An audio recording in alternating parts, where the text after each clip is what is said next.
guys. Ayan guys, nandito ako sa kusina. Nagluluto na ako ng pananghalian namin. Ito, niluluto ko ay munggo.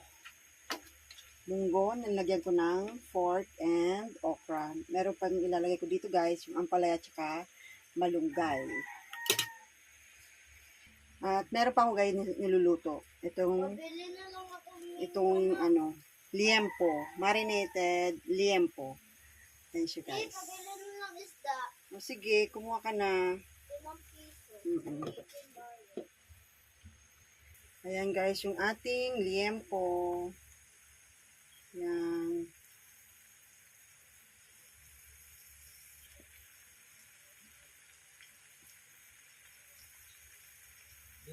Ayan guys, nilagay ko na yung malunggay, moringa, at dahon ng ampalaya.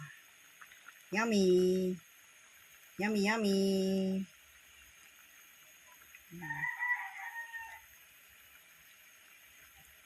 Yan ang ating ulam ngayon. Munggo. Ayan guys, nag-separate ako ng para sa anak ko. Ayan.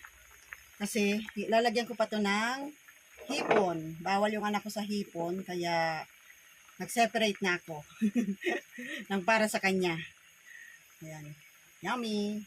Ayan siya guys. Nilagyan ko na ng hipon. Hintayin na lang natin siyang maluto.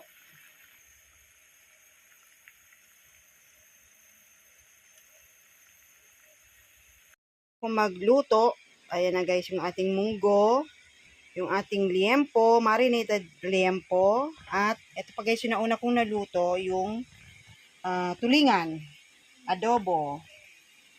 Ayan siya guys. Ayan. Yummy, yummy. Ayan ang ating munggo. Ayan. At meron tayo guys pala tamales. Ayan, tamales. Yummy! Ayan guys, kain na po tayo guys. Yummy! Ayan guys, kain muna po kami. Salamat sa panonood. God bless! Oo, next week na ang alis niya.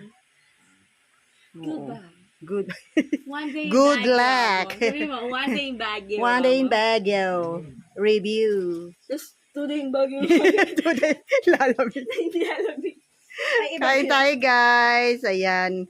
Yung anak ko gusto niya bagoong para dun sa isda. Ayan guys. Bunso. Kain tayo guys. Kumakain na sila. One man in Baguio, naka-shorts na gano'n, nakasando na. Yung sanay na yung katawan.